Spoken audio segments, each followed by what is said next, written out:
Hi guys, welcome back to the channel. I'm Office Bloke Daz. Office Bloke Aidan. Here we are, the two of us on Sports Edition. If sports is for you, leave us a like and subscribe if you don't mind. It does help us grow. We're growing nicely thanks to you. One of my favourite ballers of all time.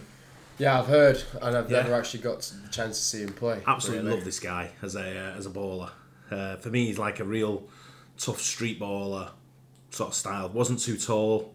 Don't know. I'm not sure even if it's 6 foot. Yeah, he's there or thereabouts. And my grandson's actually named after him as well. My grandson Allen. No,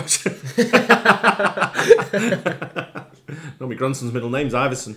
Well, yeah. Your nephew. Yeah. So let's get into it. How good was prime Allen Iverson? At 6'0" and 170 pounds, Allen Iverson was the shortest and lightest MVP in league history. But even more than his MVP, 11 All-Star selections, and 4 scoring titles, AI was a cultural icon. He changed the way athletes looked, how they talked, and how the point guard position was played. The answer was your favorite player's favorite player. And even though he was perpetually late and didn't like to practice, we talking about practice. In 2001, he produced one of the most magical finals runs in NBA history. In this video, we'll talk about Iverson's prime years, how desperate the Sixers were before his arrival, and how AI reached basketball immortality with the worst offensive team ever. And it all started while Allen Iverson was still in high school, when the Sixers started to suck. Since the 1992 season and Charles Barkley's trade to Phoenix, the Philadelphia 76ers became one of the worst teams in the NBA. But after they won just 18 games in 1996, there was hope on the horizon when the Sixers won the draft lottery and the #1 overall pick. The 1996 draft was the best class ever, producing 10 All-Stars and 5 Hall of Famers. But the Sixers' choice was easy, and they went for a sure thing. Despite some questions about his character and him being the smallest and the lightest player ever selected first overall, there were not that many questions about the answer's game. Because from the first moment he stepped on an NBA floor, there was no doubt this guy was the fastest player the league had ever seen. Even as a 155-pound rookie, Iverson put fear in people's hearts because nobody could stay in front of him. Iverson could change directions with the ball on a string, turn on the jets, and burn whoever, whenever. Plus, despite his small stature, Iverson had a long wingspan. He was wiry strong and fearless. If you tried to beat him up, he'd get up every single time and go at you 100 miles an hour again and again. In his NBA debut, AI scored 30 points, which was the 6th highest scoring game ever for an NBA rookie. Allen also broke Wilt Chamberlain's rookie record of 3 straight games with at least 40 points, doing so in 5 straight games, including a 50-point effort in Cleveland against the Cavaliers, who had the 2nd best defense in the NBA that season. He thus became the 2nd youngest player ever to reach the 50-point plateau. But the most memorable moment of his rookie season came against his idol, Michael Jordan. Iverson has Jordan. The crowd is into it. Allen Iverson finished that game against Chicago with 37 points on 15 for 23 shooting, completely outshining Jordan, who finished with 24 points on 9 for 24 shooting. In his rookie year, AI led the Sixers with 23.5 points, which was the 6th best scoring average in the NBA. He also ranked 11th in assists with 7.5 dimes per game. And even though he shot just 41% from the field, he made 155 three-pointers, which was near the top of the league. Iverson won Rookie of the Year. However, his 76ers sucked, and they were glued to the bottom of the standings. And because they barely improved from the previous year, Coach Johnny Davis got fired. And in his place came a coach that would soon become synonymous with Allen Iverson, Larry Brown. As a player, Brown was a 3-time assists leader in the ABA, and as a coach, he was a disciplinarian who believed in structure and being 20 minutes early to everything. And when he got to Philadelphia, there was Iverson, a ball hog who didn't like to pass the ball, a guy who believed coaches couldn't teach him much, and who was perpetually late for everything. It was a match made in hell, and it didn't take long for the coach and the superstar to clap. You got to think, like, if he actually had his head in the game and went to practice every time, to imagine how good he probably could have been. Well, he was very, very, very good anyway. Yeah, I know. How much better he could have been. Yeah. It's like that. You see loads of people in different sports that come around with that attitude of like, I'm it anyway. It's me. It's all about me. And you don't, but then you've got people who carry on sort of developing and willing to listen, and they go from being really, really good to being exceptional. The best. Yeah, the best. Yeah.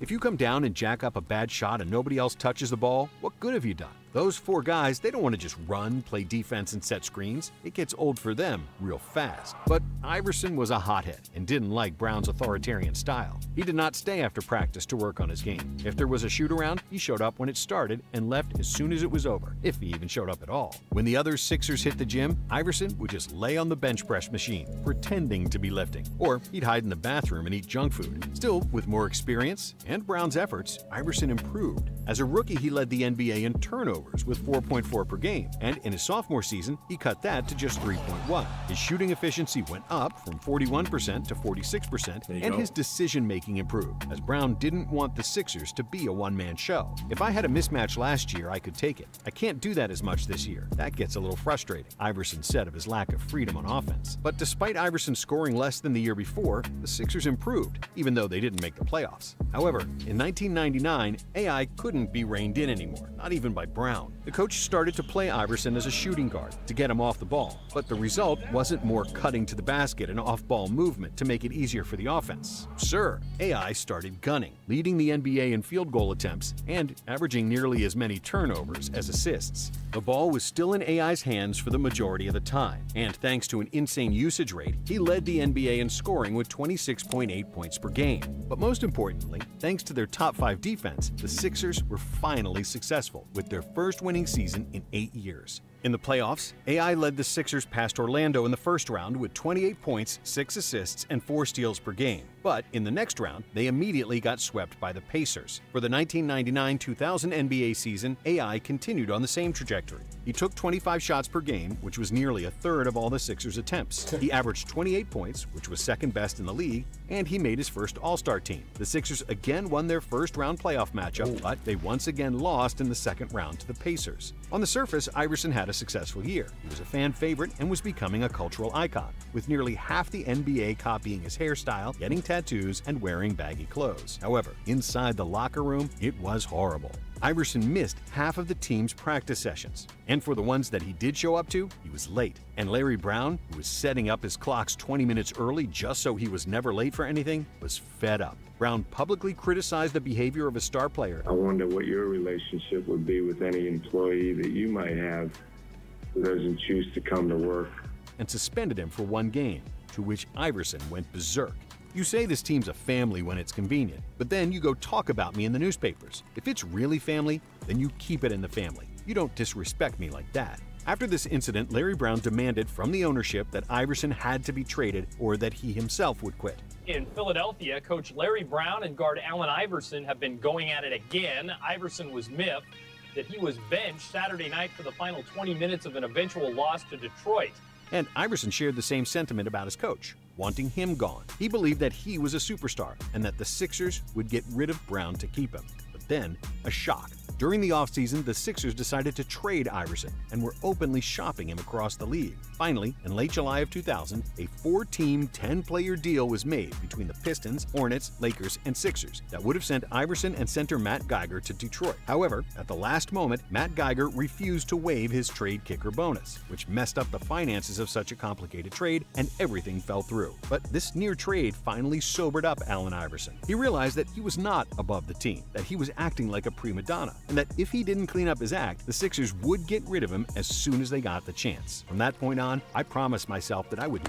I have one of the things where you get a player who's like that, and you say, either I'm out or he's out. Most of the time, the team will, or the company will stick with the manager and say, he's replaceable. Let's get rid of him because he's going to cause trouble for whoever comes in. Yeah. So if you're there like Iverson at Philadelphia, the fans love you, the city loves you, you're an icon in the city, you're putting everything into the 76ers, and then all of a sudden saying, no, we don't need you, you can go to Detroit.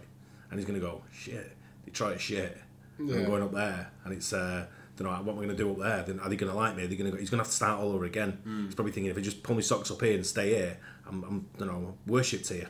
Literally, and that's what's come down to it. Yeah. Like that.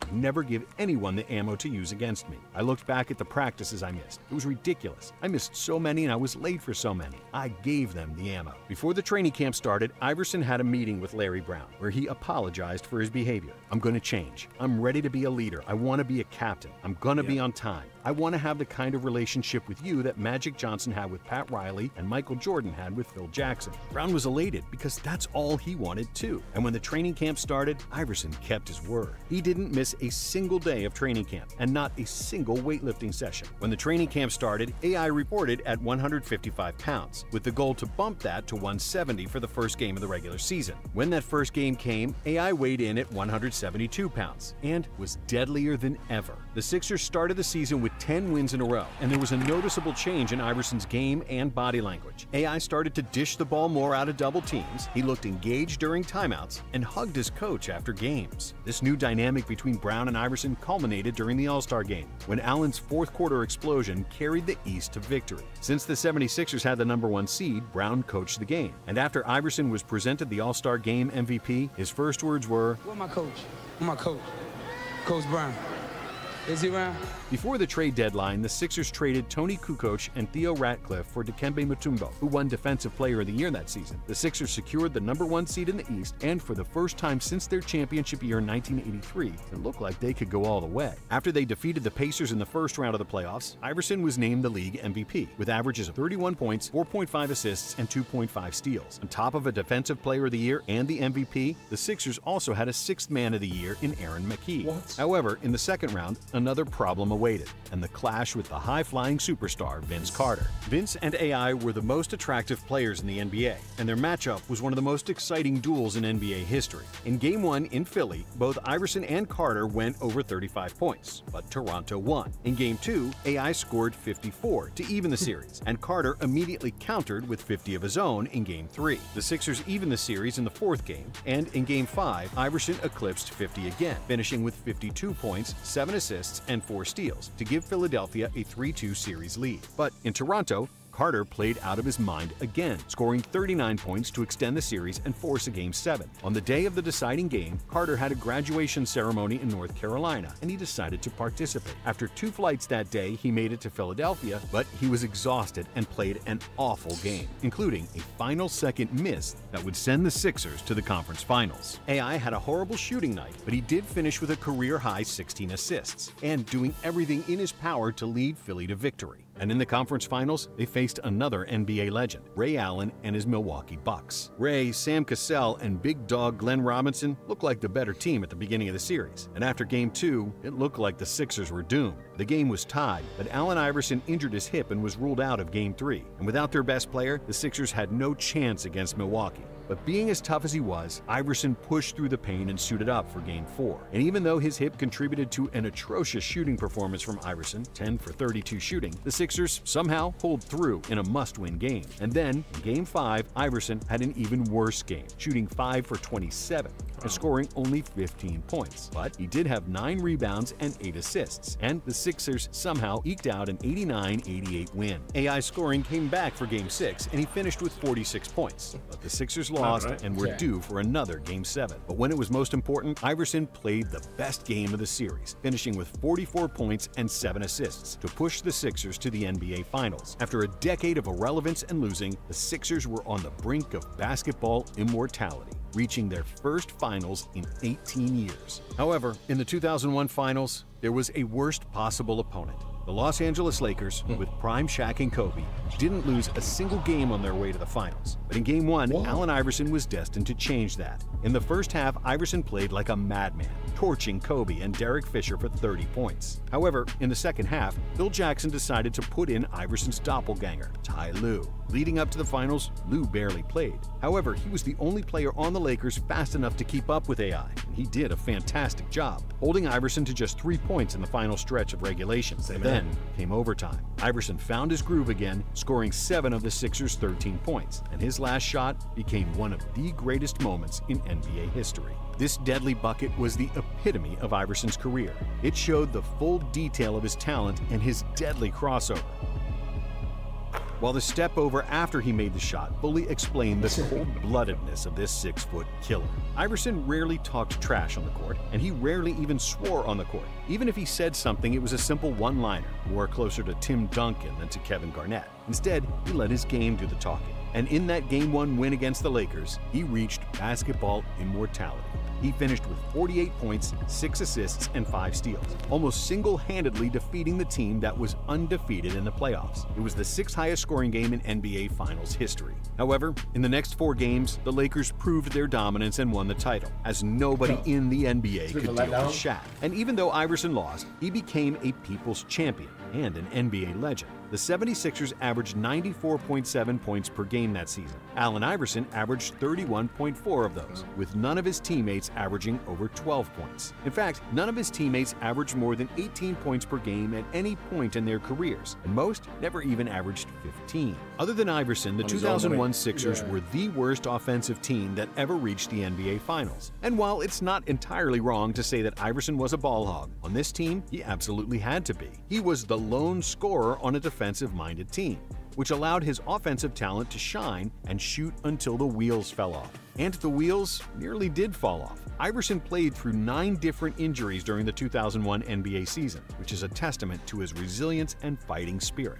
And yes, Allen Iverson won only 1 playoff series after 2001. Yes, he wasn't very efficient, especially by today's standards. And sure, he didn't like to practice. And the 2001 season was really the only season where he behaved like a professional and showed up on time. But as he said in that infamous press conference, maybe he didn't show up for practice. But come game time, this skinny little dude was willing to die on that court. And that's why he's still one of the most popular NBA players of all time. Thanks for watching Nonstop. If you like this one, there's plenty.